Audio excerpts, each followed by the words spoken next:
Wadimor, tentu sarung kita.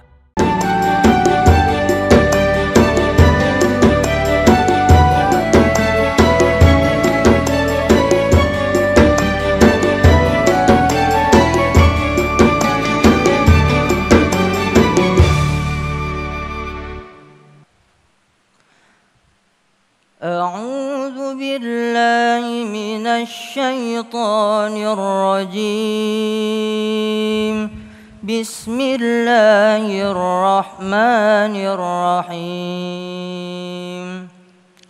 ذلك جزيناهم بما كفروا وهل نجازي إلا الكفور وجعلنا بينهم وبين القرى التي باركنا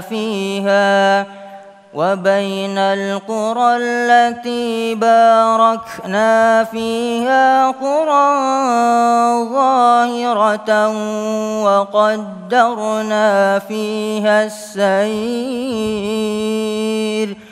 سيروا فيها ليالي وأياما آمنين صدق الله العظيم.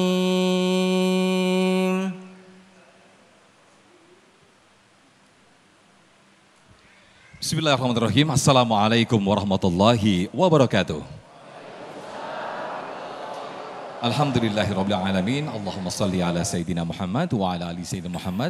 Segala puji bagi Allah pemirsa, kita dikumpulkan kembali dalam Majelis Ilmu Damai Indonesiaku. Yang alhamdulillah pada kesempatan siang hari ini kita bersiaran langsung dari Masjid Besar Al-Ihsan, Jalan Kayu Manis, Cirimekar, Cibinong, Bogor, Jawa Barat. Dan Masya Allah akhir-akhir ini kita disuguhkan dengan tontonan yang sangat membuat kita sedih dan justru mungkin sebaliknya membuat kita semakin mempertebal iman bagaimana kondisi saudara-saudara kita di Palestina. Dan ini berkaitan dengan apa yang terjadi di Palestina. Untuk itu kita mengangkat tema berkaitan dengan Palestina, ujian atau hikmah di balik ujian. Dan alhamdulillah guru-guru kita telah hadir di tengah-tengah kita untuk memberikan tausiah. Alhamdulillah ada guru kita Syekh Ahmad Al-Misri dan juga Adik Haji Haris Hakam dan juga Ustazah Muawana. Dan nanti pemirsa ada segmen baru di Damai Indonesiaku, segmen 4 dan juga 5, yaitu Dai Muda Pilihanku. Nanti kita akan tunjukkan bagaimana para santri-santri, ada 3 pesantren yang akan bertausiah kepada kita selama 33 menit dan nanti akan diberikan komentar dan juga penilaian langsung oleh guru-guru kita. Dan pemirsa, di segmen 1 ini kita akan mendengarkan terlebih dahulu tausiah yang akan disampaikan oleh Syekhuna Syekh Ahmad Al-Misri berkaitan dengan konflik Palestina dalam Al-Quran. Pemirsa, inilah Damai Indonesiaku yang dipersembahkan oleh Sarung Wadimor, tentu sarung kita. Selamat mengikuti. Fadhal Syekh. Assalamualaikum warahmatullahi wabarakatuh. Alhamdulillahi rabbil alamin. Salatu wassalamu ala asyrafil mursalin Sayyidina maulana Muhammadin wa ala alihi wa sahbihi ajma'in. Asyhadu an la ilaha illallah wahdahu la syarika lah, lahul mulku wa lahul hamd, yuhyi wa yumitu wa huwa ala kulli syai'in qadir. Asyhadu anna sayyidana Muhammadan abduhu wa rasuluh. Allahumma salli wa sallim wa barik alaihi wa alihi wa ashabihi wa man tabi'ahum bi ihsanin ila yaumiddin wa alaina ma'ahum bi rahmatika arhamar rahimin. Pemirsa dimanapun berada, para guru-guru kita, Kiai Haji Haris Hakam dan Ustazah Muawana dan Ustaz Sufyan, dan seluruh hadirin di masjid yang kita cintai ini, dan seluruh pemirsa TV One dimanapun berada, uhibbukum jami'an fillah, saya mencintai kalian semua karena Allah. Semoga Allah senantiasa mempertemukan kita di dunia dalam taat dan di akhirat di surga ya Allah subhanahu wa ta'ala. Para jemaah yang dimuliakan Allah, negeri Palestin. Negeri Palestin adalah salah satu negeri yang diberkahi Allah. Banyak sekali keistimewaan yang ada pada negeri Palestin. Pertama, Allah berkahi negeri tersebut. Allah subhanahu wa ta'ala berfirman, Subhanalladzi asra bi'abdihi laylan minal masjidil haram ilal masjidil aqsa alladzi barakna hawla. Allah memperjalankan Nabi Muhammad di sebagian malam dari Masjidil Haram ke Masjidil Aqsa yang kami berkahi sekelilingnya. Berarti Masjidil Aqsa yang di sekitarnya itu diberkahi, berarti negeri Palestina. Dan disebut oleh Allah Subhanahu wa taala dalam Al-Qur'an Al-Ardal Muqaddasah, negeri yang suci, negeri yang penuh dengan kemuliaan. Allah berfirman dalam surat Al-Maidah atas lisannya Nabi Musa, ya qaumi dukhulul ardal muqaddasah, wahai kaumku, masuklah negeri yang suci. Yang dimaksud di sini adalah negeri Palestina. Allah berkahi negeri Palestina karena di situ tempat Isra Rasulullah Muhammad. Nabi Isra dari Masjidil Haram ke Masjidil Aqsa, dan dari situ tempat Mi'raj Nabi Muhammad SAW. Dari Masjidil Aqsa ke Sidratul Muntaha, dan di situ Nabi Muhammad SAW menjadi imam para nabi dan rasul. Negeri Palestina diberkahi oleh Allah Subhanahu wa taala karena dia adalah Masjidil Aqsa adalah kiblat umat Islam pertama. Dalam hadis diriwayatkan oleh Bukhari Muslim dari Al-Bara radhiyallahu an, bahwa kiblat kita umat Islam pertama adalah Masjidil Aqsa. Berapa bulan kita menghadap Masjidil Aqsa? 16 atau 17 bulan. Dan dijelaskan lebih detail oleh Imam Ibn Kathir dalam tafsir Al-Quran Al-Azim, dalam tafsir surat Al-Baqarah awal juz kedua, sayaqulu sufaha'u minan nasi ma wallahum an qiblatihim allati kanu 'alaiha. Kita peduli negeri Palestina karena Palestina bukan hanya milik orang Palestina, tapi karena Palestina adalah tempat dan negeri yang dimiliki oleh umat Islam. Ada sangkut paut dengan sejarah umat Islam. Di situ tempat Isra Nabi, dari situ tempat Mi'raj Nabi, di situ Nabi mengimami para nabi dan rasul. Dan di negeri Palestina adalah Masjidil Aqsa yang kiblat umat Islam pertama. Kemudian Palestina dan Masjidil Aqsa tempat yang tidak akan dimasuki Dajjal. Masjidil Haram, Makkah, Madinah dan Masjidil Aqsa tidak akan dimasuki Dajjal. Dan di situ terjadi pembunuhan kepada Dajjal. Nabi Isa alaihissalam akan turun di akhir zaman membunuh Dajjal dan akan membunuhnya di pintu Lud, berada di sekitar Baitul Maqdis. Maka kalau banyak orang berbicara, kenapa kalian bahas Palestina terus? Karena Palestina bukan milik orang Palestina, bukan milik orang Arab, tapi Palestina milik orang Islam.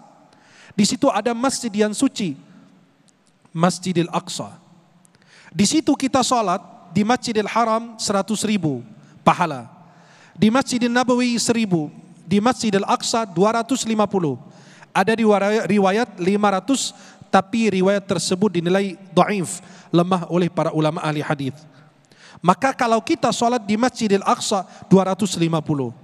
Banyak sekali umat Islam membayangkan Masjidil Aqsa itu masjid yang kubahnya kuning atau emas. Itu bukan Masjidil Aqsa, itu bagian dari Masjidil Aqsa. Itu namanya Masjid Qubbatus Sakhra, yang dibangun pada tahun 60-an Hijriyah di masa khilafah dinasti Umayyah, dibangun oleh Khalifah Abdul Malik ibn Marwan. Dan masjid yang selalu digambarkan yang kubahnya hitam atau abu-abu itu adalah Masjid Al-Qibli atau Al-Jami' Al-Qibli yang dibangun oleh Khalifah Abdul Malik ibn Marwan, lalu diteruskan oleh anaknya bernama Al-Walid bin Abdul Malik ibn Marwan. Karena di negeri Palestina banyak tempat sejarah umat Islam, dan bayangkan satu-satunya negeri adalah negara Palestina, pasti di situ ada Nabi lahir, pasti di situ ada Nabi hidup, pasti di situ ada Nabi beribadah, pasti di situ ada Nabi berhijrah. Itu adalah negara Palestina, negara lain tidak ada.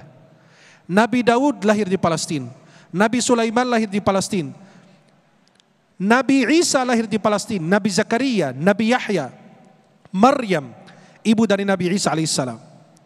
Maka di negeri Palestina banyak para nabi dan rasul lahir. Dan hijrahnya para nabi dan rasul ke Palestina, Nabi Ibrahim dan Nabi Lut hijrah ke Palestina. Nabi Zakaria, Nabi Yahya, Nabi Daud, Nabi Sulaiman, Maryam alaihissalam, mereka semua beribadah di negeri Palestina, termasuk Nabi Muhammad mengimami para nabi dan rasul di negara Palestina. Dan di situ banyak para nabi dan rasul yang dikubur di sana. Walaupun lokasi kuburnya di mana kita tidak tahu, sebagaimana kita meyakini bahwa kuburan Nabi Muhammad ada di lokasinya yang kita kenal saat ini. Tapi kita semua yakin bahwa di negeri Palestina Nabi Ibrahim dimakamkan. Nabi Ibrahim dikubur di sana. Nabi Ya'qub, Nabi Ishaq, Nabi Yusuf meninggal di Mesir dan dibawa ke Palestina. Nabi Zakaria, Nabi Yahya, Nabi Daud, Nabi Sulaiman. Cari negeri, di situ dikubur para nabi dan rasul. Maka konflik yang kita sering saksikan setiap saat, setiap waktu adalah konflik persoalan Palestina. Dan ini sejak dahulu. Maka ada seorang murid ditanya oleh gurunya, "Wahai anakku, kota mana yang paling jauh?" Kata muridnya, "Kota Al-Quds." Kata gurunya, "Kenapa kota Al-Quds paling jauh?" Karena orang muslim sejak 60 tahun lebih mengatakan, "Ya Qudsu innana qadimun." Wahai Al-Quds, wahai Masjidil Aqsa, kami datang menuju kepadamu. Sudah 60 tahun mereka belum sampai-sampai. Berarti Al-Quds itu jauh banget. Dan persoalan konflik Palestina itu sudah disebut dalam Al-Quran. Walaupun ulama masih berdebatkan tentang ayat 4 sampai ayat 7 dalam surat Al-Isra. Wa qadayna ila bani Israila fil kitab la tufsidunna fil ardi marratain wa la ta'lunna 'uluwan kabira. Kami telah menetapkan dalam Alkitab, ulama tafsir jadi berbeda, ada yang mengatakan Al-Quran, ada yang mengatakan Taurat, ada yang mengatakan Lauhul Mahfuz. Kalian wahai Bani Israel akan melakukan kerusakan di bumi 2 kali. Yang pertama kata ulama 2 kali itu sebelum Islam. Sebagian ulama tafsir mengatakan tidak, itu terjadi ketika dalam masa Islam. Terjadi di masa Rasulullah, Nabi mengusir Yahud Bani Qainuqa', Yahud Bani Nadir. Yang kedua kali seperti yang kita saksikan di Palestina saat ini. Maka nanti kapan kita bisa menolong dan membantu dan memerdekakan Palestina dan Masjidil Aqsa? Allah Subhanahu wa taala jelaskan, "Ba'atsna 'alaikum 'ibadan lana uli ba'sin syadid." Kami akan kirim kepada kalian laki-laki, manusia, hamba-hamba perkasa. Bukan hamba perkasa jasadnya, tubuhnya, fisiknya, atau jumlah penduduknya, melainkan adalah kekuatan imannya yang akan membantu memerdekakan negeri yang penuh dengan keberkahan ini. Semoga kita bisa menyaksikan kemerdekaan negeri Palestina dan bisa diberikan kesempatan salat di Masjidil Aqsa. Wallahu taala a'la wa a'lam bissawab. Amin, amin ya rabbal alamin. Masya Allah, semoga kita apa yang disampaikan oleh Syekhuna tadi menjadi harapan dan juga doa bagi kita semuanya untuk bisa bersama-sama sholat di Masjid Al-Quds atau Masjid Al-Aqsa di sana. Dan pemirsa, di segmen kedua nanti akan disampaikan oleh guru kita Ustazah Muawana, yaitu bagaimana hikmah bagi kita, bagi umat muslim atas apa yang terjadi di Palestina. Dan jangan lupa pemirsa, saya akan ajak Anda nanti di segmen 4 dan juga 5, yaitu Dai Muda Pilihanku, untuk bisa langsung memilih dan juga langsung memvote di lewat code atau QR code kami di www.menti.com. Nanti di layar kaca akan kami tampilkan dan Anda bisa langsung, nah itu dia, Anda bisa langsung scan QR code kami dan nanti bisa langsung pilih santri-santri yang sekiranya menarik dan juga menjadi favorit Anda.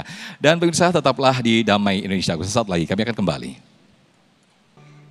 Terima kasih pemirsa, masih bersama kami dalam Damai Indonesiaku. Dan pemirsa, di segmen sebelumnya kita telah mendengarkan pemaparan yang disampaikan oleh Syekh Ahmad Al-Misri, bagaimana konflik yang sekarang terjadi di Palestina sudah tertulis di dalam Al-Quran. Dan pada segmen kali ini kita akan mendengarkan tausiah yang akan disampaikan oleh Ustazah Muawana yang mengangkat subtema penjajahan Palestina dan hikmah bagi Muslim. Silakan Ustazah.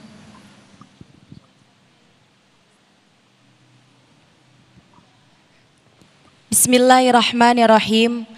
Assalamualaikum warahmatullahi wabarakatuh. Alhamdulillah, alhamdulillahilladzi bi ni'matihi tatimmus sholihat. Wassalatu wassalamu ala sayyidina Muhammadin sayyidis sadat wa ala alihi wa sahbihi ila yaumil muhasabat. Subhanaka la ilma lana illa ma 'allamtana innaka antal alimul hakim. Rabbi shrah li sadri wa yassir li amri wahlul 'uqdatam min lisani yafqahu qawli, amma ba'du. Yang sama-sama kami hormati seluruh guru-guru kami yang alhamdulillah hari ini hadir. Mudah-mudahan guru-guru kita diberikan sehat panjang umur. Apa yang hari ini beliau sampaikan mudah-mudahan jadi ilmu yang manfaat untuk kita dunia dan akhirat. Ya, sama-sama kita hormati Ustaz Sofian yang terima kasih telah memberikan waktu dan kesempatan kepada saya. Yang berbahagia kepada para bapak-bapak dan ibu-ibu jamaah Masjid Besar Al-Ihsan Cibinong. Mudah-mudahan semuanya dalam keadaan sehat walafiat. Syukur alhamdulillah hari ini kita dapat hadir dalam rangka thalabul ilmi. Mudah-mudahan langkah kaki kita dari rumah menuju baitin min buyutillah mendapatkan rahmat dari Allah Subhanahu wa taala. Ilmu yang kita kaji menjadi manfaat. Pulang dari sini mudah-mudahan gugur seluruh dosa-dosa kita. Amin ya Allah ya Rabbal alamin.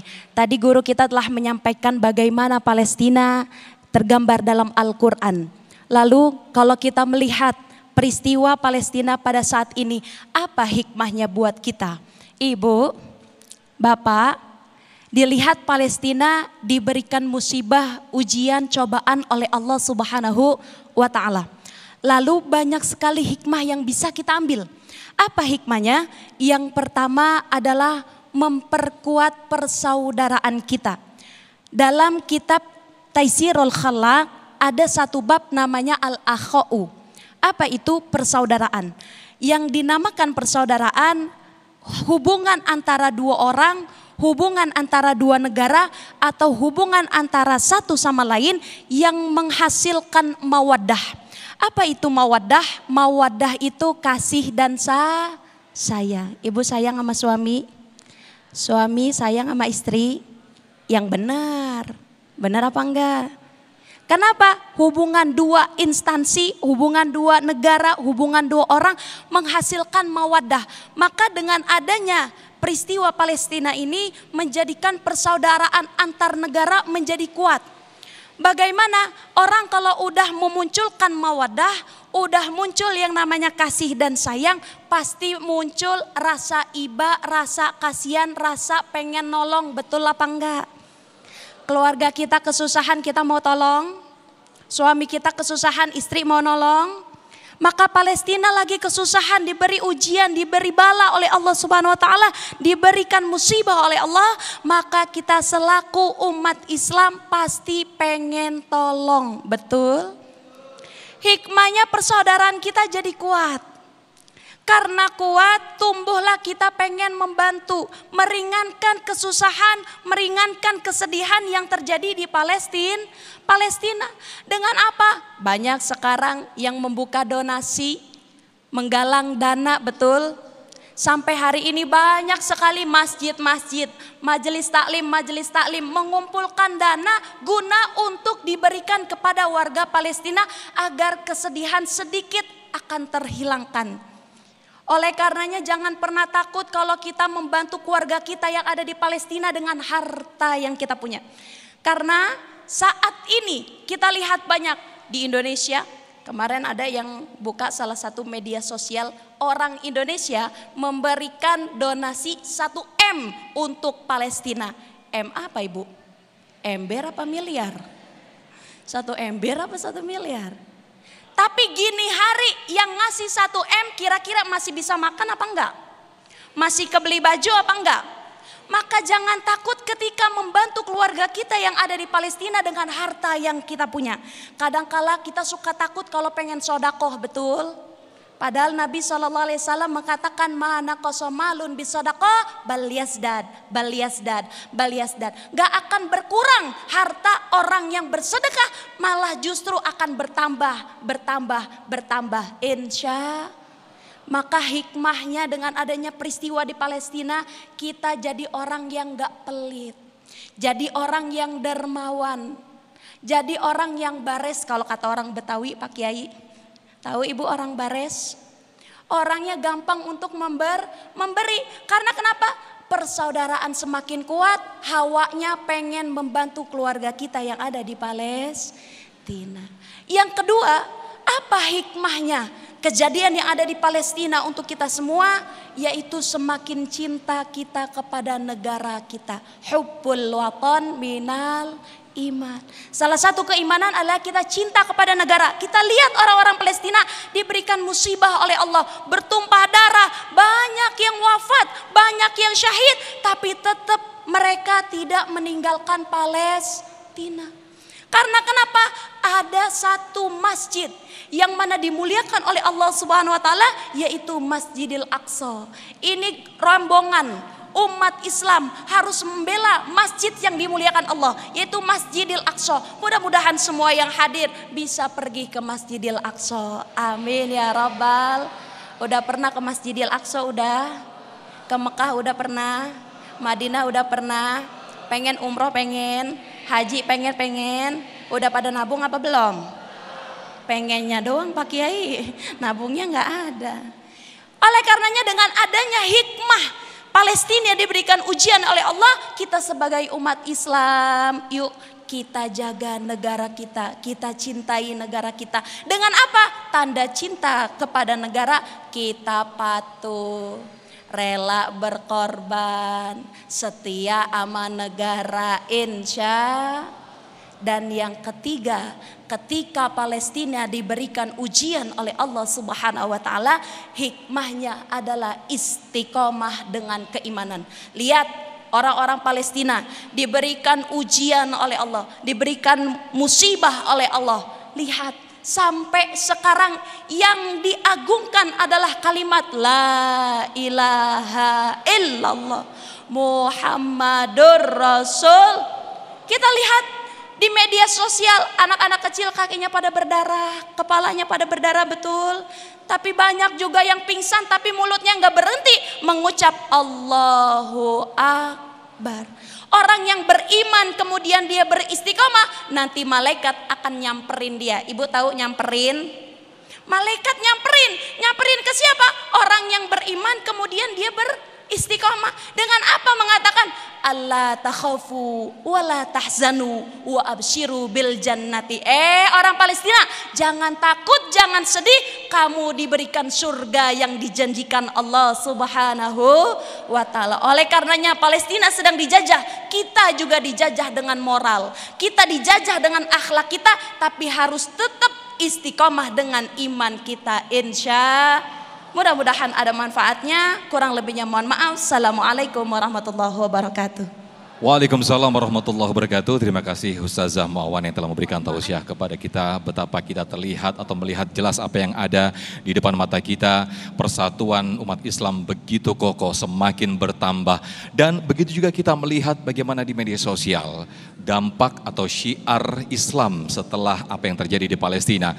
Seorang yang tadinya non-muslim langsung berubah menjadi muslim untuk menjadi mu'alaf. Bagaimana kita melihat di media sosial seorang tiktokers ketika melihat keimanan para warga Palestina atau warga Gaza di sana.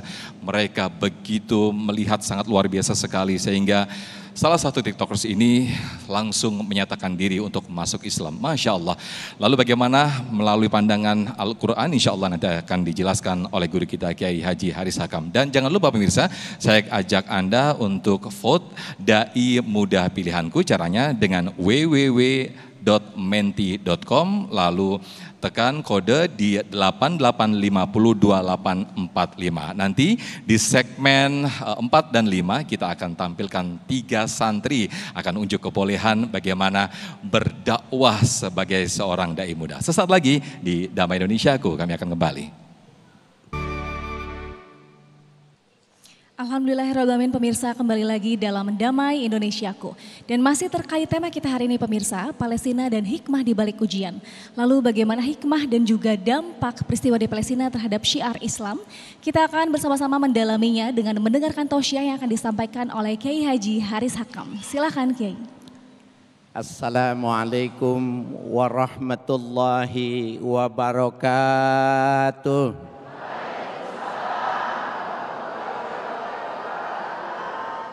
Bismillahi wahdah nahmaduhu hamdan yuwafi ni'amahu wa yukafi mazidah.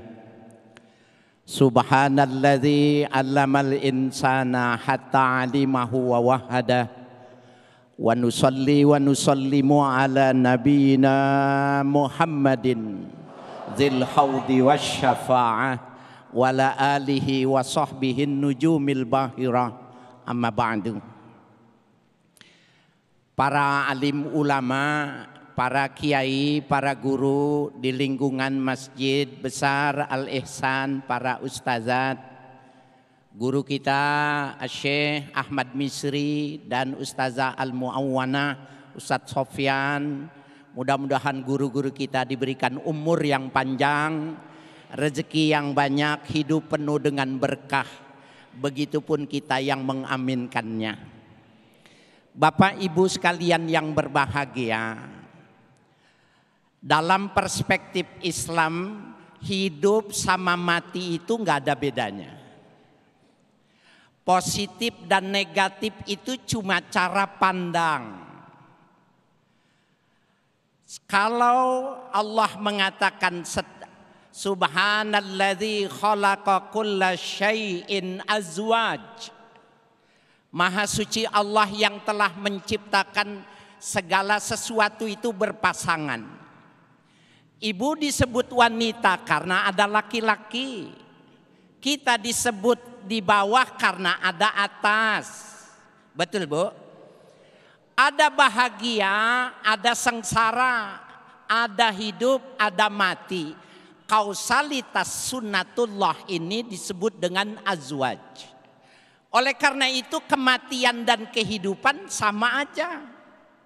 Yang penting Allah memberikan sebuah ketegasan, liyabluwakum ayyukum ahsanu amala. Allah akan menguji di antara kalian siapa yang terbaik amal di antara kalian. Di dalam Ibnu Katsir penafsiran Imam Al-Qatadah dikatakan bahwa yang dimaksud dengan ahsanuhum, ya, liyabluwakum ahsanuhum, itu yang dimaksud bukan yang ahsan, bukan yang aksar, bukan yang paling banyak amalnya, tapi yang paling bagus. Jadi Islam akan melihat kualitas, bukan melihat kuantitasnya. Ibu sekalian yang berbahagia, Bu, ibu pilih mana? Meninggal di Palestina atau ibu meninggal di rumah, di ruangan ber-AC, di pangku suami, anak kumpul semua, pilih mana? Dua-duanya ogah ya Bu ya. Itu mah bukan milih. Ibu sekalian yang berbahagia, liyabluwakum ayyukum ahsanu amala, itu maknanya bobot, nilai. Siapa sih yang paling bagus kehidupannya, yang paling banyak ibadah dan yang paling ikhlas, yang paling banyak mengikuti akhlak Rasul. Siapa sih yang paling bagus meninggalnya? Nah, saudara-saudara kita yang ada di Palestina, mereka mati syahid, itu salah satu nilai bobot kematiannya itu bagus. Ibu bapak saudara sekalian, kalau kita bisa jual harta kita semua, kemudian kita bisa mendapatkan mati syahid, maka nilai duniawi itu tidak sebanding. Subhanallah, kita bisa melihat dampak dari adanya kasus Palestina ini, Bu sekalian. Tadi Ustadz Sofyan bilang pengaruhnya di dunia barat luar biasa. Ada seorang TikToker, Alessia Francisca, masuk Islam. Kenapa dia masuk Islam? Karena dia lihat anak-anak kecil itu, ketika ayahnya meninggal, ketika ibunya sudah terkapar, mereka disut. Dia tahu itu ada televisi, dia mengatakan, nahnu la nakhaful maut illallah, kami tidak takut mati, kami tidak takut Israel, kecuali kami takut kepada orang. Kami hanya takut kepada Allah, tidak pernah takut kepada siapapun. Alessia Francisca ketika melihat anak ini mengatakan itu, bingung dia. Kenapa mereka tidak takut? Kenapa mereka tidak memaki-maki Israel? Kenapa mereka tidak mengutuk ke Israel? Tetapi dia cuma mengatakan kami tidak takut mati. Sampai tadi dikatakan Ustadz Sofyan, dia mau memahaminya sampai masuk Islam. Di Bandung ada anak kecil bilang sama papanya, jual mobil yang paling mahal, kirim ke Palestina. Kalau begitu orang ini mendapatkan hikmah, mendapatkan keuntungan dengan adanya Palestina, dijual. Cirebon, Surabaya, mereka jual, kirim ke semua. Itu adalah sebuah dampak yang positif dari peristiwa adanya Palestina ini. Bapak Ibu sekalian yang berbahagia, Di dalam Al-Quran itu memang sudah diinformasikan tentang anak-anak kecil ini. Allah sudah memberitahukan orang kalau berimannya benar mereka nggak akan pernah takut. Innan nasa qad jama'u lakum fakhshawhum. Ada orang yang menakut-nakuti, Israel sudah dengan kekuatan teknologi yang luar biasa, takutlah kalian, mundur kalian. Fazadahum imana, mereka tidak takut tapi justru bertambah-tambah keimanannya. Wa qalu hasbunallah wa ni'mal wakil, mereka justru mengatakan, anak kecil ini mengatakan hasbunallah wa ni'mal wakil, cukup buat kami Allah, cukup bagi kami Allah, wa ni'mal wakil, sebagus-bagus yang mengaturnya. Bapak Ibu sekalian, anak ini yang mengajarkan siapa? Mereka diajarkan oleh iman, mereka dibimbing oleh ilman, dan keimanan yang ditanamkan oleh ibu bapaknya benar-benar berbuah. Insya Allah nanti kita akan teruskan lagi. Baik, terima kasih Guru Kiai Haji Haris Hakam telah memberikan pemaparan kepada kita semua betapa syiar dakwah terhadap Islam ini begitu luas, apa yang terjadi, dampak apa yang terjadi di Palestina. Nah pemirsa, nanti kita akan teruskan, kita akan perlebar, perdalam materi kita pada kesempatan siang hari ini di segmen tanya jawab, di segmen 6 dan 7. Namun nanti di segmen 4 dan 5 sesaat lagi kita akan masuk dalam segmen Dai Muda Pilihanku. Nah, dengan cara pilih www.menti.com, kemudian ketik kodenya di 88502845, lalu ketik pilih Dai Muda Pilihanku. Sesaat lagi di Damai Indonesiaku, nah Anda bisa lihat layar sudah muncul, ada 3 santri yang sudah siap-siap, nanti akan menunjukkan kebolehannya dengan berdakwah dan nanti akan dinilai langsung dan dikomentari oleh guru-guru kita nanti yang sekaligus menjadi juri. Sesaat lagi di Damai Indonesiaku, kami akan kembali.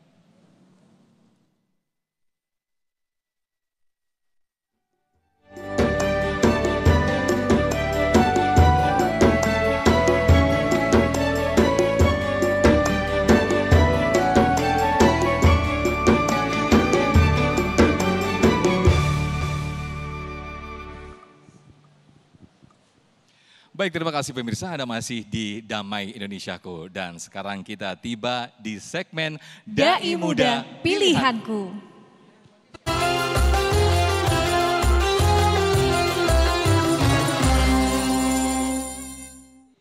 Baik, terima kasih pemirsa, masih di segmen Dai Muda Pilihanku. Nah, kita akan tampilkan 3 santri ya saya dari 3 pesantren untuk menunjukkan atau mempersembahkan kebolehannya selama santri di pesantren dan bagaimana menjadi dai-dai muda pilihan, dan nanti akan diberikan komentar oleh guru-guru kita ya. Ya, betul sekali. Adapun tata cara untuk penilaiannya, ya. Penilaiannya yaitu dari penguasaan materi, retorika, artikulasi dan intonasi, serta penampilan secara umum. Dan nanti di akhir segmen kita akan memberitahu penampilan terbaik santri hari ini berdasarkan penilaian juri dan juga pilihan dari pemirsa di rumah, Mas Sofian. Baik, betul sekali. Nah, langsung saja kita panggilkan santri dari pesantren Darul Quran Fantastis Citayam Depok, yaitu Ananda Nurul Arif Fatur Rahim Al-Hafiz. Silakan Arif.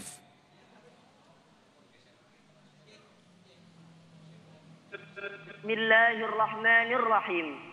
Assalamualaikum warahmatullahi wabarakatuh.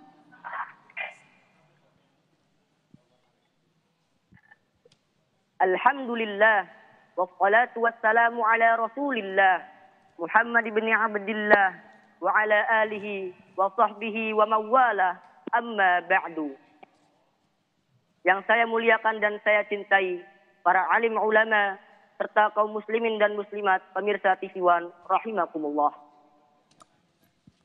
Rasulullah Sallallahu Alaihi Wasallam bersabda dalam satu hadis yang diriwayatkan oleh Imam Muslim, yang artinya, sungguh menakjubkan urusan seorang mukmin, karena sesungguhnya seluruh urusannya merupakan kebaikan baginya, dan hal itu tidaklah bisa dimiliki kecuali pada orang yang beriman.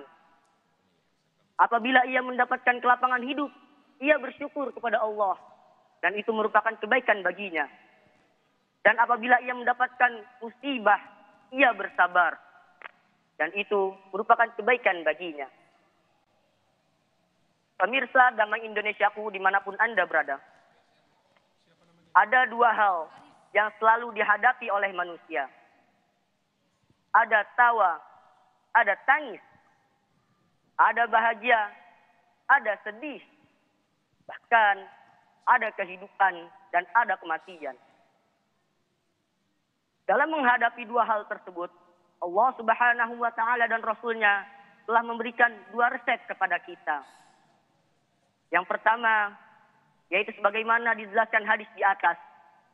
Apabila kita mendapatkan kelapangan hidup, maka kita bersyukur kepada Allah Subhanahu wa Ta'ala.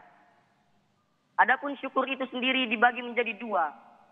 Ada syukur qauli, ada syukur fi'li. Syukur qauli adalah bentuk rasa terima kasih kita kepada Allah Subhanahu wa Ta'ala melalui lisan dengan mengucapkan alhamdulillah wa syukurillah.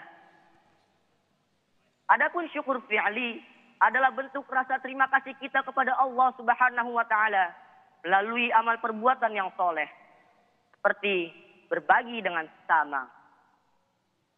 Yang kedua, apabila kita mendapatkan musibah, mendapatkan ujian, sehingga hidup ini seolah-olah terasa begitu sempit bagi kita, maka resep ini mengatakan bahwa kita harus menghadapi itu semua dengan kesabaran. Allah Subhanahu wa Ta'ala berfirman di dalam surat Al-Ankabut pada ayat yang kedua. Ahasiban nasu ayyutraku ayyaqulu amanna wa hum la yuftanun. Apakah manusia mengira bahwa mereka dibiarkan begitu saja mengatakan kami telah beriman, sedang mereka tidak diuji lagi. Oleh karena itu, dari ayat ini kita bisa memetik sebuah hikmah. Mengapa Allah Subhanahu wa Ta'ala memberikan kita ujian? Pemirsa, ada beberapa hikmah dan rahasia di balik setiap ujian yang kita jalani. Hikmah yang pertama adalah sebagai penggugur dosa. Sebagai zat yang maha penyayang, Allah Subhanahu wa Ta'ala ingin kita sebagai hambanya bisa kembali ke hadiratnya dalam keadaan suci dan bersih dari dosa. Allah Subhanahu wa Ta'ala ingin kita sebagai hambanya bisa merasakan surga dengan segala kenikmatan yang ada di dalamnya. Maka dengan alasan itulah Allah Subhanahu wa Ta'ala memberikan kita ujian sebagai wasilah untuk menggugurkan dosa-dosa yang pernah kita lakukan. Hikmah yang kedua adalah sebagai penguat keimanan kita. Ketika kita dihadapkan dengan ujian berat, kita diuji seberapa teguh keimanan kita kepada Allah Subhanahu wa Ta'ala. Apabila kita dapat menghadapi ujian tersebut dengan tetap bertawakal dan bersabar, maka keimanan kita akan semakin kuat dan kita akan merasa semakin lebih dekat kepada Allah Subhanahu wa Ta'ala. Hikmah yang ketiga. Baik, Arif, waktunya habis. Untuk meningkatkan rasa syukur kita kepada Allah. Mohon maaf, terpaksa harus saya potong. Oke, takbir untuk Ananda Arif. Allahu Akbar, Masya Allah, luar biasa sekali. Saya pengen tahu yel-yel dari teman-teman Arif. Coba, mana yel-yelnya?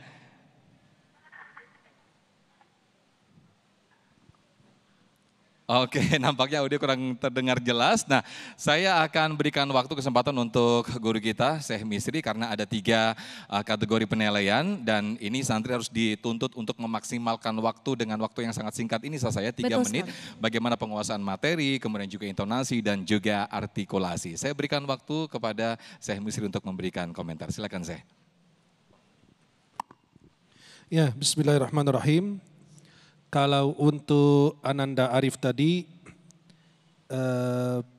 bagus sekali, tidak terlalu panjang lebar membahas mukaddimahnya, singkat padat karena keterbatasan waktu. Yang kedua, hadis yang dipilih itu yang diriwayatkan Imam Muslim dari Suhaib, ajaban li amril mu'min inna amrahu kullahu khair. Itu hadis yang tepat untuk pembahasan tema ini. Kemudian alangkah baiknya kalau ayat yang disampaikan tentang surat Al-Ankabut ayat kedua, hasiban nasu ayyutraku ayyaqulu amanna wa hum la yuftanun, disambung dengan ayat yang ketiga, Ya, hasiban nasu ay yutraku ay yaqulu amanna hum lam yuftanun wa laqad fatanna alladziina min qablihim fala ya'lamanna Allahu alladziina shadaqu wa la ya'lamanna al-kadzibin. Allah menguji orang-orang sebelum mereka agar Allah mengetahui siapa yang jujur dalam iman dan siapa yang berdusta dalam iman. Kemudian yang terakhir, hikmah dari musibah ini poin besarnya dua. Allah gugurkan dosa, Allah angkat derajat. Karena kalau orang kelas 2 naik kelas 3 harus diuji terlebih dahulu. Tapi penguasai materinya bagus, bacaan ayatnya pas, dan hadis yang disampaikan bukan hadis palsu. Hadis yang sahih yang diriwayatkan oleh Imam Muslim, karena banyak sekali dai-dai senang dengan teks hadisnya dan dia tidak tahu kualitas hadis itu sahih atau tidak. Maka mudah-mudahan insyaAllah istiqamah dan terus belajar, karena ilmu agama itu tidak ada batasnya dan tidak ada habis-habisnya. Semoga istiqamah insyaAllah. Wallahu ta'ala ala alam as-shawab. Masya Allah, luar biasa komentarnya. Selanjutnya dilanjutkan komentar oleh guru kita, Kiai Haji Haris Hakam. Silakan.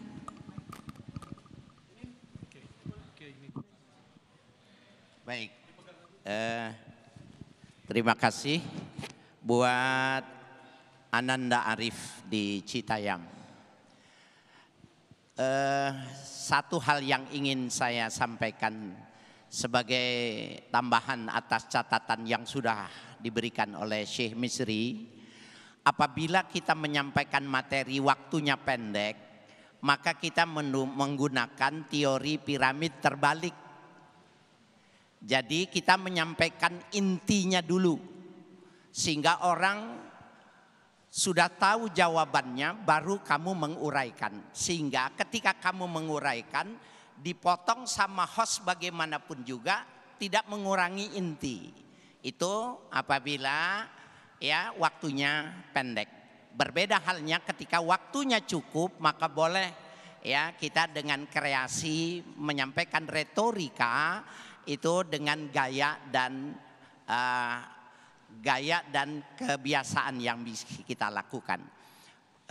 Dari sisi materi sama, saya memberikan penilaian yang sama dengan Syekh Ahmad Misri. Artinya sudah bagus penguasaan materinya. Hanya itu saja, dari sisi retorika, teknik menyampaikan pidato, waktu pendek usahakan dengan sistem piramid terbalik. Saya kira itu, terima kasih. Baik, terima kasih Kiai Haji Haris Hakam yang telah memberikan komentar. Nah, berikutnya kita berikan kesempatan untuk santri yang kedua. Siapa nih Sasa? Ya, yang kedua ada dari Intan dengan nama lengkap Intan Akmala Beauty dari pesantren An-Nadlah Bojong Sari Depok. Silahkan Intan. Assalamualaikum warahmatullahi wabarakatuh. Waalaikumsalam warahmatullahi wabarakatuh. Silahkan bisa ditampilkan yelnya dan langsung memulai tausiah.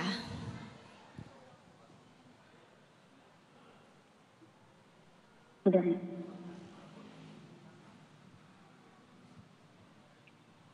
Bismillahirrahmanirrahim. Assalamualaikum warahmatullahi wabarakatuh. Alhamdulillahirabbil alamin wa bihi nasta'inu ala umurid dunya waddin. Wassalatu wassalamu ala asyrafil anbiya'i wal mursalin wa ala alihi wa sahbihi ajma'in. Amma ba'd. Yang saya hormati dan saya muliakan para masyayikh dan para kiai Dewan Juri Dai Muda TV One. Wabil khusus pengasuh pesantren An-Nahdhah Profesor Dr. Kiai Haji Muhammad Asrorul Ni'am Soleh MA dan seluruh pemirsa TV One dimanapun berada. Berbicara tentang tema pada hari ini, yakni mengambil hikmah di balik ujian. Mari bersama-sama kita amati generasi yang sedang mendominasi. Apalagi kalau bukan generation yang kerap disebut sebagai strawberry generation. Generasi yang dianggap lemah, generasi instan, generasi yang sering bermasalah dengan mental health-nya. Mereka seakan-akan sangat tidak siap menghadapi cobaan-cobaan dari Allah. Padahal Allah telah menjelaskan dalam firman-Nya, Quran surat Al-Ankabut ayat kedua yang berbunyi, Bismillahirrahmanirrahim. Ahasiban nasu ayyutraku ayyaqulu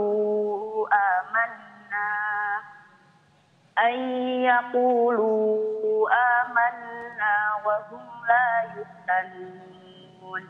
Yang artinya, apakah manusia mengira mereka akan dibiarkan begitu saja mengatakan kami telah beriman sedang mereka tidak diuji lagi? Selain itu, Rasulullah Shallallahu Alaihi Wasallam bersabda, "Man yuridillahu bihi khairan yusib minhu." Yang artinya, barang siapa dikehendaki Allah kebaikan, maka Allah akan mengujinya. Dari hadis tersebut, kita dapat belajar bahwa ketika kita menginginkan kebaikan Allah, maka kita pun harus siap dengan segala cobaan Allah. Nah, buat teman-teman yang dijuluki sebagai Strawberry Generation, perlu bersama-sama kita ketahui bahwa cobaan, musibah, dan segala kejadian yang terjadi, pasti semua orang pernah mengalaminya. Baik orang itu beriman maupun tidak beriman. Setidaknya ada 3 hikmah yang dapat diambil dan dijadikan bahan pelajaran. Yang pertama, yakni sebagai ujian keimanan, dan yang kedua sebagai penggugur dosa, dan yang ketiga sebagai sarana bermuhasabah diri. Untuk itu, mulai sekarang tanamkan dalam hati dan pikiran bahwa setiap ujian yang diberikan Allah pasti terdapat hikmah di baliknya. Hadirin yang saya hormati, kiranya cukup sekian yang dapat saya sampaikan. Semoga bermanfaat. Wallahul muwaffiq ila aqwamit thoriq. Wassalamualaikum warahmatullahi wabarakatuh. Waalaikumsalam warahmatullahi wabarakatuh. Takbir untuk Ananda Intan, Masya Allah luar biasa sekali. Nah, sebelum kita berikan kesempatan kepada para guru untuk memberikan komentar, saya akan tampilkan terlebih dahulu, kami akan tampilkan bagaimana klasemen atau skor sementara dari penilaian dari pemirsa. Dari scan di barcode kami, yaitu di www.menti.com dengan kode 88502845. Baik, jadi pemirsa terus dukung lewat www.menti.com dengan kode 88502845 dengan ayo pilih dai jagoanmu. Baik, saya akan berikan komentar. Saya akan berikan kesempatan untuk memberikan komentar Ustazah Muawana. Silakan Ustazah. Baik, Assalamualaikum warahmatullahi wabarakatuh. Untuk Adinda Intan, Bojong Sari, Depok. Satu yang perlu Anda tahu bahwa keberanian itu adalah modal pertama dulu. Sebelum isian, yang pertama adalah modal berani dulu. Modal beraninya sudah ada, tinggal nanti diasah lagi ilmunya, digali lagi pengetahuannya, biar nanti ketika menyampaikan poin-poinnya akan tersampai dengan jelas. Kemudian tadi ada ayat yang dibacakan, apabila nanti sudah melangkah jauh, alangkah baiknya belajar lagi dengan ilmu qori'ah ya, biar lebih lagam qori'nya, biar dapat, biar bagus. Insya Allah mudah-mudahan biar istiqomah, intinya udah bagus, mudah-mudahan ilmunya jadi berkah. Terima kasih, wallahu a'lam bishawab. Iya. Terima kasih banyak Ustazah. Selanjutnya kepada Kiai Haris Hakam, silakan untuk memberikan komentar. Ya, baik untuk Ananda Intan, Bojong Sari, Depok. Kita kalau tampil memang harus prima. Yang kedua harus banyak membaca. Kalau banyak membaca, maka kita tidak akan mengulang ketika ayat, dalil yang sudah disampaikan, kita bisa memilih yang lain. Ya, kalau kita belum bisa memahaminya, belum hafal maksud saya, maka sekurang-kurangnya kita menyebutkan substansi dari satu ayat atau satu hadis. Itu lebih bagus ketimbang kita mengulang. Kelihatan sekali kalau kita itu hafalan kita terbatas gitu ya. Nah, oleh karena itu tapi dari sisi keberanian, tampilan sudah jauh bagus ya, saya mendukung dan ini kelihatannya calon ustazah yang berhasil. Saya kira amin itu. Ya Rabbal Alamin. Amin, amin. Masya Allah. Dan terima kasih Kiai Haris Hakam. Dan selanjutnya Mas Sofyan, kita akan mendengarkan tausiah yang akan disampaikan oleh santri ketiga. Ya. Tetapi usai jeda saat lagi pemirsa tetap bersama kami di Damai Indonesiaku.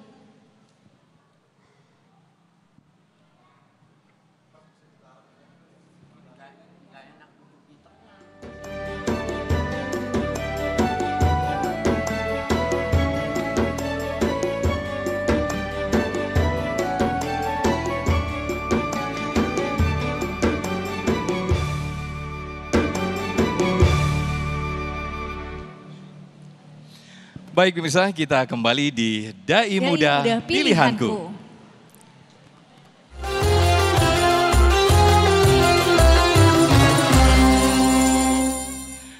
Baik pemirsa, sebelum kita tampilkan satu lagi santri yaitu dari Pesantren Nurul Huda Bekasi yaitu Al Berasyid, kita akan tampilkan dulu ya Sasa ya. Ya, mari kita lihat. Sementara vote dari pemirsa, ini dia. Oke, jadi pemirsa masih terus bisa memilih di mana Sasa? www.menti.com dengan memasukkan kode 88502845 atau di scan saja QR code-nya ya. Ya, di Masukkan. QR code kita nanti tampil dan bisa langsung di scan.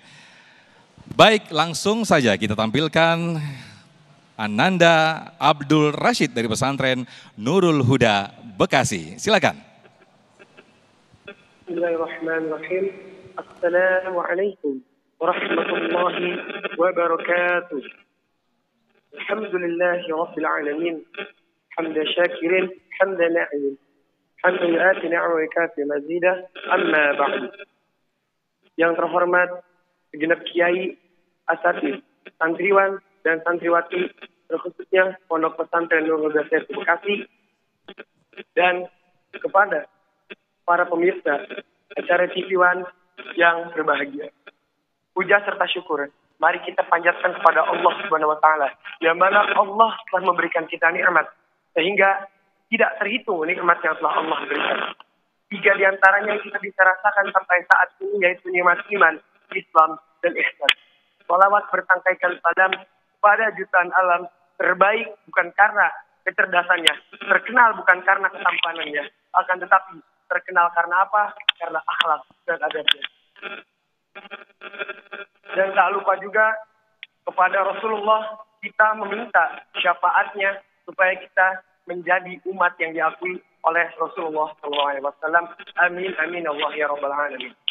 Hikmah di balik ujian adalah suatu kenikmatan yang Allah berikan kepada kita. Sehingga Allah menguji orang-orang yang beriman supaya mereka bertawakal kepada Allah dan bersyukur kepada Allah atas nikmat ujian yang telah Allah berikan kepada hamba-hambanya. Bahkan itu pula ujian bisa menimbulkan hikmah ataupun kelebihan yang dari ujian tersebut bisa membawa barokah kepada hambanya yang telah Allah berikan ujian itu kepada hamba yang dicintai oleh Allah.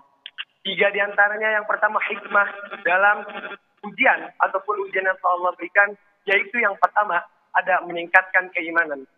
Yang kedua menumbuhkan kesabaran. Yang ketiga meningkatkan rasa syukur. Meningkatkan keimanan. Kalau Allah menurunkan ujian kepada hambanya, yang mana hamba tersebut jikalau beriman, maka ia akan berbicara kepada Allah ataupun meminta doa. Ya Allah, kuatkanlah iman hamba dalam menghadapi ujian yang Engkau berikan kepada hamba. Dan yang kedua yaitu menumbuhkan rasa sabar. Bagaimana Allah menegaskan dalam Quran surah Al-Baqarah ayat 155 sampai 156 yang berbunyi, A'udzu billahi minasyaitonir rajim. Bismillahirrahmanirrahim.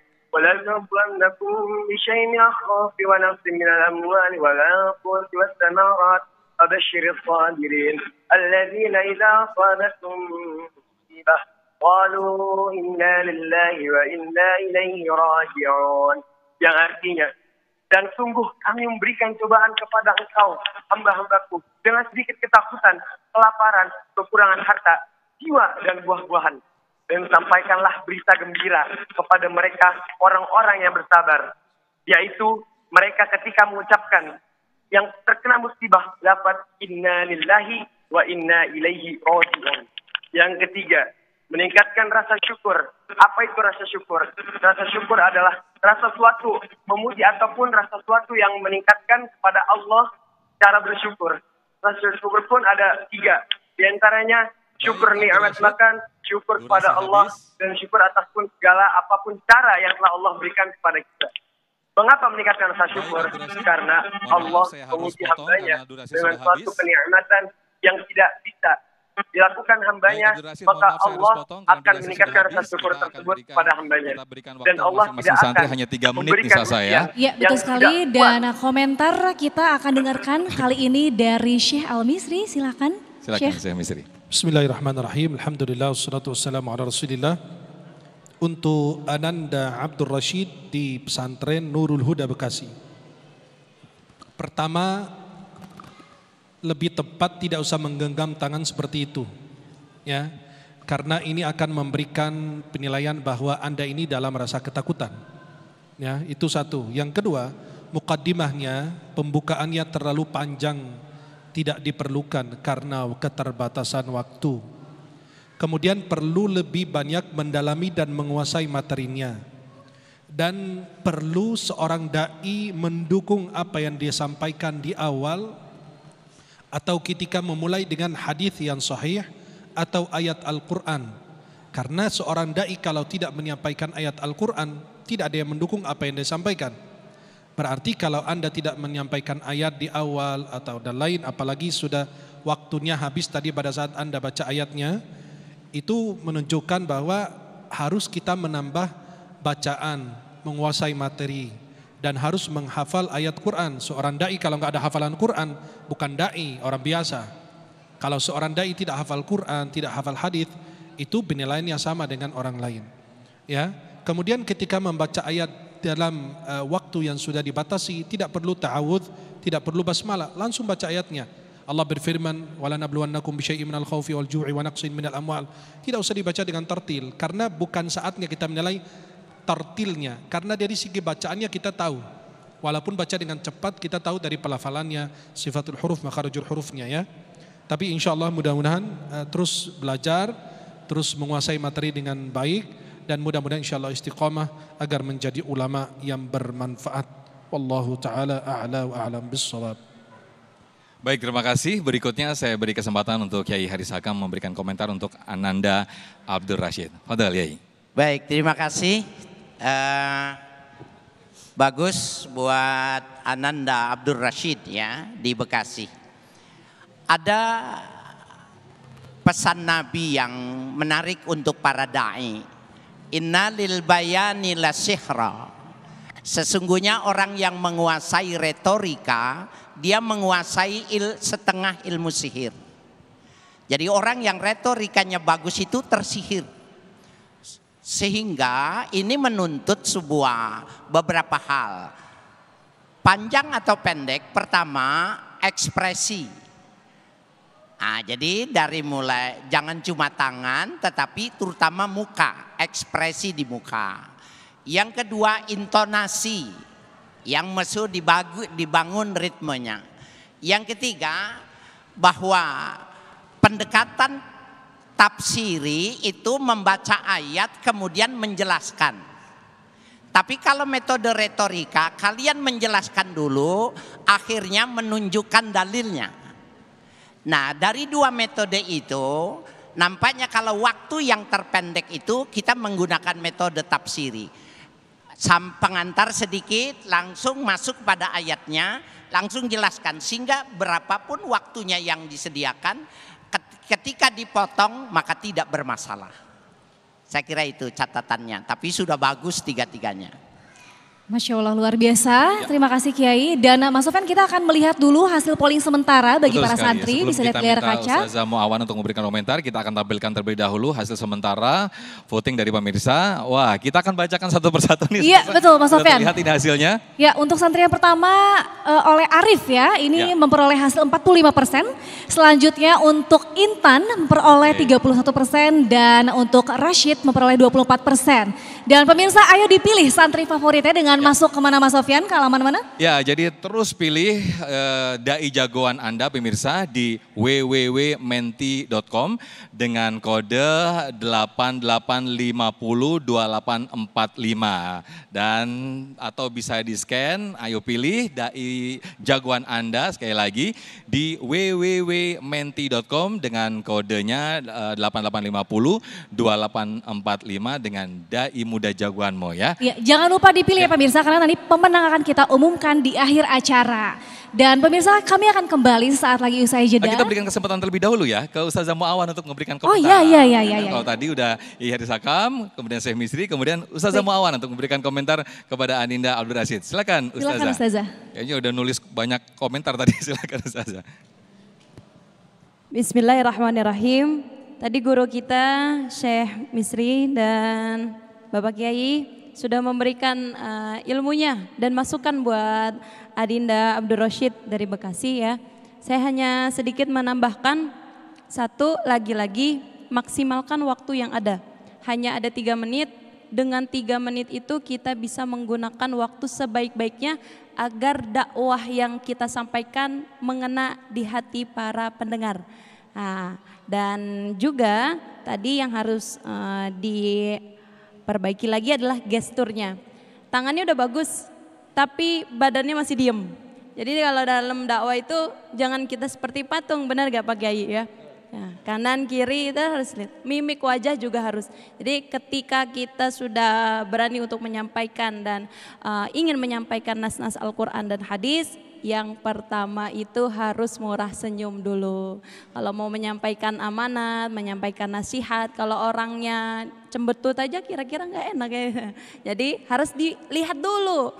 Ya, cemberut sih enggak, cuman harus dilihat lagi, dikoreksi lagi, biar semuanya bisa senyum dengan murah. Nah, itu aja kira-kira kurang lebih. Oke, terima kasih Ustazah Muawan yang telah memberikan komentar. Sekali lagi, pilih terus jagoan dai pilihan Anda dengan www.menti.com 8850, kodenya ya 8850 2845, atau scan barcode-nya bisa langsung pilih. Kita akan tampilkan lagi bagaimana skor sementara, perolehan sementara. Wah, ini yang tertinggi sementara ini. Sudah ada perubahan sedikit ya Mas Sofan ya. Arif ya. Iya, jangan lupa pemirsa dipilih dai favorit Anda yang akan diumumkan di akhir acara. Berikutlah skor sementara Mas Sofyan. Ya, dengan www.menti.com, kemudian kode passwordnya di 8850 2845 atau scan barcode-nya ya. Nah, ini langsung pemirsa langsung scan barcode di TV, nanti langsung masuk ke situsnya dan langsung bisa langsung bisa pilih dai muda jagoan pemirsa. Betul sekali. Ya. Nah pemirsa, nanti kita akan kembali lagi di segmen berikut, kita akan kembali lagi di Damai Indonesiaku dengan sesi tanya jawab berkaitan dengan tema besar kita, Palestina, hikmah di balik ujian. Dan pengumuman pemenang nanti di akhir segmen ya. Sesaat lagi, tetaplah di Damai Indonesiaku.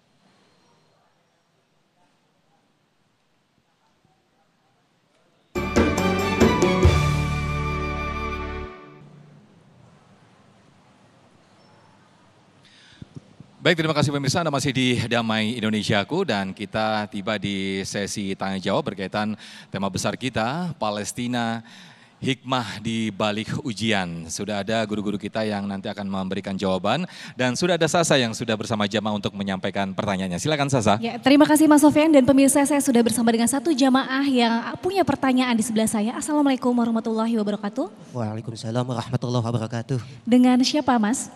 Saya Firmansyah. Mas Firmansyah. Ya, silakan disampaikan pertanyaannya Mas Firmansyah. Bismillah, Allahumma sholli ala Muhammad wa ala ali Muhammad. Jadi pertanyaan saya kali ini itu mau minta penjelasannya ya Syekh ya Kiai terkait korelasi dari Al-Quran surat Al-Isra ayat 4 sampai 5 dengan Quran surat Al-Ma'idah ayat 21 tentang orang-orang Bani Israel yang memang dari dulu telah berbuat kerusakan di muka bumi. Dan yang saya tanyakan itu adalah apakah jika orang-orang Muslim itu sudah menang, apakah benar hadis Nabi SAW, mohon untuk dikoreksi juga, terkait tidak akan terjadi hari kiamat sampai Al-Quds itu masuk khilafah, mungkin seperti itu. Terima kasih. Wassalamualaikum warahmatullahi wabarakatuh. Waalaikumsalam warahmatullahi wabarakatuh. Terima kasih pertanyaannya Mas Firmansyah dan akan dijawab langsung oleh Syekh Al-Misri. Silakan Syekh. Silakan Syekh. Ya, bismillah, alhamdulillah, wassalatu wassalamu ala rasulillah. Terkait dengan surat Al-Isra ayat 4, 5, 6, 7 karena nyambung. Itu salah satu di antara ayat-ayat yang dibahas luas oleh para ulama tafsir. Di situ Allah Subhanahu wa taala jelaskan, "Qadaina 'ala bani Israil fil kitab la tufsiduna fil ardi marratain wa la ta'lunna 'uluwan kabira." Allah Subhanahu wa taala menetapkan bagi Bani Israel mereka akan melakukan 2 kali kerusakan dan mereka akan menyembuhkan diri. Nah, 2 kali kerusakan ini jadi dibahas lebih dalam oleh ulama tafsir. Ada ulama mengatakan 2 kali kerusakan ini terjadi sebelum Islam. Ada ulama mengatakan tidak terjadi sesudah Islam. Seperti Nabi SAW mengusir Yahud Bani Qainuqa, Bani Nadir ketika Nabi SAW hijrah ke kota Yathrib, Madinah Al-Munawwarah. Dan sebagian ulama seperti Syekh Sya'rawi dalam tafsir beliau mengatakan kerusakan yang kedua yang mereka lakukan adalah saat ini, yang dilakukan oleh Zionis Yahudi. Kita tidak menyebut nama Israel karena tidak ada negara namanya Israel. Mereka adalah orang yang ingin menduduki negara orang. Jangan mencela Israel karena Israel itu nama Nabi Yaqub. Kullu ta'ami kana hilla li bani Israil lama harrama Israilu ala nafsi. Israel itu kalimat. Israel, Isra hamba, il itu Allah. Maka jangan melaknat Israel, tapi melaknat Yahudi yang menisbahkan dirinya kepada Israel. Jelas? Halo? Masih hidup? Jadi mereka melakukan dua kali kerusakan. Menurut Syekh Sya'rawi dan Syekh Abdul Sattar dan ulama Azhar lainnya dan ulama sekarang mengatakan kerusakan yang terjadi saat ini. Dan apabila kami benar-benar kembali kepada Allah, agama Allah, ke manhaj Allah, akan kami taklukkan dan kami akan memenangkan pertempuran saat ini. Kemudian ayat yang beliau sampaikan dalam surat Al-Maidah itu tidak ada sangkut paut. Karena ayat surat Al-Maidah 21 Nabi Musa, wa idh qala Musa liqaumihi ya qaumi udkhulul ardal muqaddasah. Nabi Musa menyuruh orang Bani Israel masuk ke negeri yang suci, kata ulama adalah Palestina atau negeri Baitul Maqdis. Dan mereka tidak melakukan hal demikian karena ketakutan mereka. Maka dia buat oleh Allah yatihuna fil ardi 40 sana. Mereka dibuat hilang arah di muka bumi selama 40 tahun dan mereka tidak memasukinya. Kemudian yang terakhir yang terkait dengan kemenangan orang Palestina dan tidak akan terjadi hari kiamat sampai terjadi pertempurannya, itu betul. Hadisnya riwayat Imam Bukhari Muslim dari Abu Hurairah, tidak akan terjadi hari kiamat sehingga akan terjadi pertempuran antara orang Muslim dan orang Yahudi, sehingga orang Yahudi akan bersembunyi di balik batu, di balik pohon, sehingga batu dan pohon itu akan berbicara, Ta'ala ya Muslim khalfi Yahudi faqtul. Wahai Muslim, ada orang Yahudi di belakang saya, bunuhlah dia. Kata Nabi, illa syajarul gharqad, kecuali pohon namanya pohon gharqad, pohon Yahudi. Dia tidak akan berbicara. Tapi bayangkan, bebatuan, pohon-pohonan semua akan berbicara, dan itu pertempuran akan terjadi di akhir zaman. Kata ulama, hadis ini riwayat Bukhari Muslim dari Abu Hurairah. Tapi tidak ada isyarat dari jauh maupun dekat bahwa pertempuran ini akan terjadi di Palestina. Bisa di Palestina, bisa di negara yang lain. Tidak ada penjelasan lebih detail dari hadis Rasulullah bahwa pertempuran tersebut akan terjadi di Palestina. Bisa terjadi di Indonesia, bisa terjadi di Arab, dimanapun kita tidak tahu. Dan ini penjelasan hadis Rasulullah dan itu nyata adanya karena hadis ini fi a'la darajatis sihhah, dalam tingkatan tertinggi dalam hadis sahih adalah hadis riwayat Bukhari Muslim. Wallahu a'lam bishawab. Baik, Masya Allah, terima kasih jawabannya Syekh Misri. Hal yang sama juga yang mungkin ditanyakan juga netizen dan juga banyak sekali hal yang mirip apa yang ditanyakan oleh jamaah kita tadi. Ketika kaum Samud, kaum Ad, kemudian kaum Lut begitu mudahnya Allah menghancurkan dan juga bagi mereka kaum-kaum yang zalim. Tapi mengapa Allah tidak segera menghancurkan ini kaum Yahudi dan kaum Zionis? Dijawab nanti Syekh dan juga Yai dan juga Ustazah. Sesaat lagi tetaplah di Damai Indonesiaku.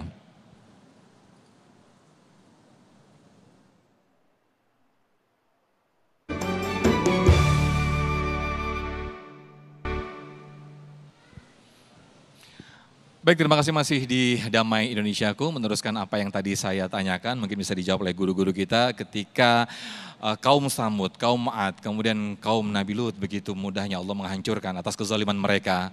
Ada pertanyaan, mengapa Allah tidak menghancurkan kaum Yahudi Zionis ini yang telah menjajah saudara-saudara kita di Palestina? Yai Haris terlebih dahulu mungkin bisa menjawab. Fadal Yai. Terima kasih para pemirsa dan hadirin hadirat sekalian yang berbahagia. Saya tidak akan menjawab, tetapi saya ingin menyampaikan jawaban Rasul ketika dipertanyakan semacam ini. Ketika mereka 13 tahun di kota Mekah itu tertindas, ekonomi diblokade, melawan dipukul, berani ditusuk. Tetapi ketika mereka mau melawan, kufu aidihim, tahan tangan mereka, nggak boleh melawan. terus menumpuk, tambah berat. Sekarang ini orang sudah ada yang bertanya gini, katanya Palestina itu kotanya Nabi, kotanya Aulia, mana doa mereka? Kenapa mereka tidak diijabah? Kenapa tidak diturunkan malaikat? Nah, ketika itu dipertanyakan kepada Rasulullah, mereka mengatakan, ya Rasulullah, ala tansiru lana, ala tadu'allaha lana. Kenapa engkau tidak memberikan pertolongan kepada kami? Kenapa enggak mohonkan kepada Allah supaya Allah turunkan bantuan? Maka Nabi mengatakan, panjang ini hadisnya, saya singkatkan dulu. Ada seorang yang mereka sebelum kalian, mereka yuja'u bil minsar wa yuda'u minsaruhu ala unuki. Digali lubang, dibawa gergaji besar, ditaruh lehernya. Apakah kau mau mengikuti ajaran terus atau mengikut kami kembali kepada ajarannya? Mereka tetap mengikuti nabinya, digorok perlahan-perlahan sehingga lehernya berpisah dari badannya. La yasuddu an dini, sedikit pun tidak bergeser dari agamanya. Yang lain panggil lagi, mau ikut yang ini atau kepada kami? Ikut yang ini. Digorok pelan-pelan sampai seorang wanita dengan menggendong anaknya, dia ingin berdusta demi kehidupan anaknya, tapi anak itu mengatakan, bunda, yang bunda niatkan itu sudah bagus. Maka anaknya dilepas, digorok ibu itu lehernya. Subhanallah. Nabi kemudian menutup kalimatnya, wallahi latamannallahu hadzal amr.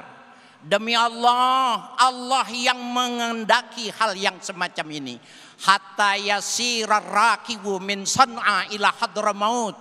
Kalau memang harus berubah itu, orang yang berangkat dari San'a sampai Hadramaut harus berangkat dulu.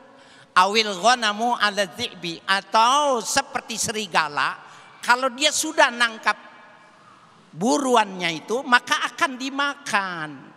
Perutnya tidak muat, maka yang tidak muat itulah mereka yang hidup. Bagaimana yang jadi korban? Mereka semuanya mati syahid. Lalu Nabi mengatakan, walakinnakum tastajilun, kalian pengennya buru-buru, kalian pengennya cepat. Jangan begitu. Bahwa kesabaran adalah sebuah kemenangan. Masya Allah, luar biasa sekali apa yang disampaikan dan juga yang disampaikan jawabannya oleh Kiai Haris Hakam. Saya ke Sasa, sudah ada penanya yang sudah siap. Silakan. Ya, silakan. Terima kasih Mas Sofyan. Dan di sebelah saya sudah satu penanya lagi pemirsa. Assalamualaikum warahmatullahi wabarakatuh. Waalaikumsalam warahmatullahi wabarakatuh. Dengan Ibu siapa Ibu? Dengan Ibu Lili. Ibu Lili, silakan pertanyaannya disampaikan Bu. Bismillahirrahmanirrahim. Assalamualaikum warahmatullahi wabarakatuh. Alhamdulillah, akhir-akhir ini kita disibukkan dengan donasi ke Palestina. Tapi ada beberapa yang beranggapan, kenapa mesti jauh-jauh donasi ke Palestina? Sementara di kita aja masih banyak yang membutuhkan. Bagaimana cara menyikapinya dan mohon penjelasannya. Assalamualaikum warahmatullahi wabarakatuh. Waalaikumsalam warahmatullahi wabarakatuh. Luar biasa pertanyaan dari Ibu Lili. Mohon kepada Ustazah Muawana untuk dijawab, silakan. Mohon izin para guru. Bismillahirrahmanirrahim. Pertanyaannya bagus, agak susah Pak Kiai. Syekh, katanya kalau mau donasi kenapa harus jauh-jauh? Sedangkan di negara Indonesia juga banyak yang masih membutuhkan. Inilah godaan ketika kita ingin bersedekah. Kenapa dikatakan sebagai godaan? Jangankan orang memberikan rezekinya dulu. Belum diberikan aja, godaannya udah banyak. Satu, takut habis. Yang kedua, digoda kenapa harus jauh-jauh memberikan rezeki atau memberikan sedekah buat keluarga kita yang ada di Palestina. Lagi-lagi tadi ditarik karena itu takut sebenarnya. Takut kenapa? Takut rezekinya habis. Takut membantu keluarga Palestina padahal dia masih memikirkan keluarga dia yang ada di Indonesia. Padahal membantu itu adalah hak-hak orang-orang muslim. Orang muslim kalau perumpamaan Nabi bilang kan, perumpamaan orang muslim itu seperti satu tubuh. Kalau satu tubuh yang satu sakit, yang satu ngerasain sakit. Ada juga perumpamaan orang-orang muslim itu seperti apa? Bangunan, yang satu saling menguatkan. Karena kalau orang muslim, dia mengaku benar-benar orang muslim, pasti tidak mikir panjang siapa yang harus diberikan dulu. Kalau ngelihat keluarga kita, saudara kita yang ada di Palestina merasa membutuhkan, pasti kita akan memberikan dulu. Kenapa? Itu hasil dari muslimnya, hasil dari jiwa muslimnya. Tidak memikirkan yang lain. Jangankan yang Palestina, yang di Indonesia pun pasti insya Allah akan terbantu juga. Jadi jangan pernah takut untuk bersedekah. Ya, tadi dikatakan mana kosomalun min bil sedekah baliasdat. Baik, terima kasih Ustazah Muawana, Kiai Haji Haris Hakam, Syekh Ahmad Misri, terima kasih atas apa yang disampaikan pada siang hari ini. Mudah-mudahan memberikan satu pelajaran dan juga ibroh untuk kita semakin kuat keimanan kita apa yang terjadi saudara-saudara kita di Palestina. Nah pemirsa, sebelum nanti saya akan lanjutkan di segmen ini, saya akan tunjukkan hasil sementara Dai Muda Pilihanku. Ini dia. Wah, ternyata yang tadi untuk warna hijau ternyata justru warna kuning, Intan ini yang memimpin. Terus saya ajak pemirsa untuk memvote atau memilih Dai Muda Jagoan pemirsa nih. Untuk bisa di www.menti.com dengan kodenya 88502845. Tetaplah di Damai Indonesiaku. Sesaat lagi kami akan kembali. Baik pemirsa, kita kembali di dalam Damai Indonesiaku dan kita kembali di segmen Dai Muda Pilihanku.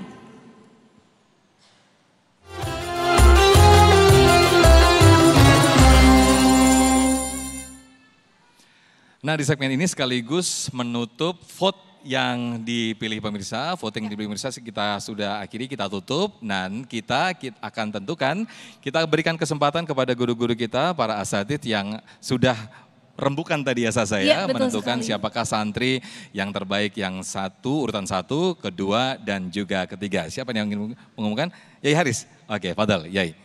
Baik, terima kasih hadirin hadirat dan para pemirsa, khususnya adik-adik kita, anak-anak kita yang sudah tampil pada kesempatan siang hari ini.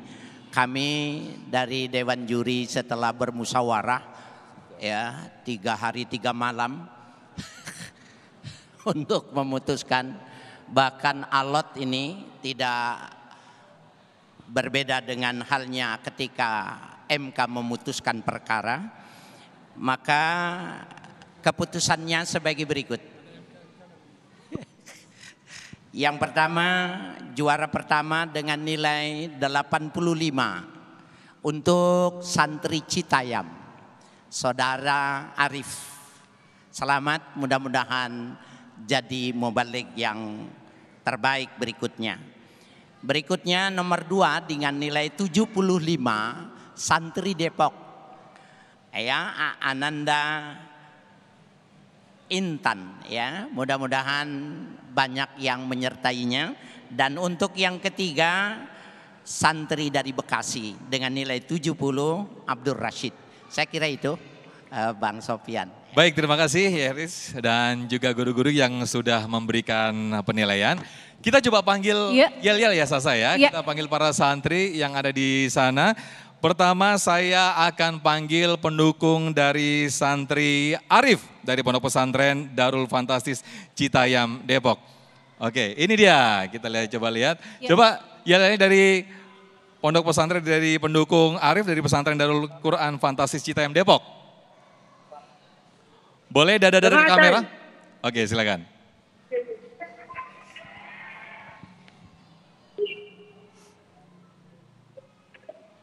Oke. Oke. Jemaatan, Taufiku Hamazah. Fantastis. Oke, berikutnya siapa nih Sasa? Berikutnya santri yang kedua dari santri Intan, silahkan. Yel-yelnya. Pendukung dari Intan mana ini? Siapa kita? An-Nahdo, maju bersama, hebat semua. Luar biasa. Dan selanjutnya santri ketiga Mas Sofyan. Oke, silakan. Ini pendukung dari Abdul Rashid. Mana nih yelnya? Silakan. Udah.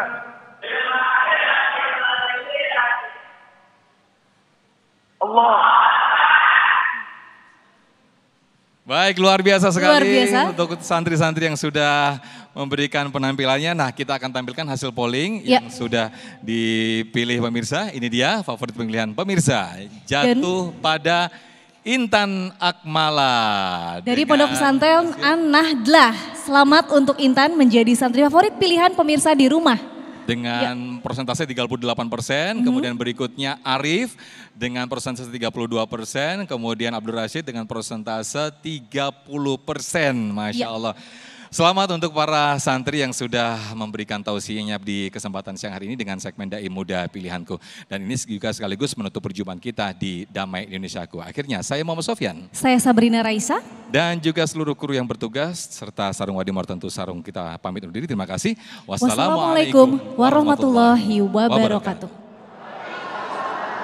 بسم الله الرحمن الرحيم الحمد لله رب العالمين اللهم صل على سيدنا محمد في الأولين والآخرين اللهم انصر الإسلام وعز المسلمين وأذل الشرك والمشركين اللهم انصر إخواننا المجاهدين في فلسطين وانصر إخواننا المجاهدين في غزة اللهم تقبل شهداءهم اللهم داوي جرحاهم اللهم اشف مرضاهم اللهم اطعم جائعهم يا حي يا قيوم يا ذا الجلال والإكرام يا أرحم الراحمين اللهم اجمع كلمة المسلمين ووحد صف المسلمين يا حي يا قيوم ربنا اغفر لنا ولإخواننا الذين سبقونا بالإيمان ولا تجعل في قلوبنا غلا للذين آمنوا ربنا إنك رؤوف رحيم لا إله إلا أنت سبحانك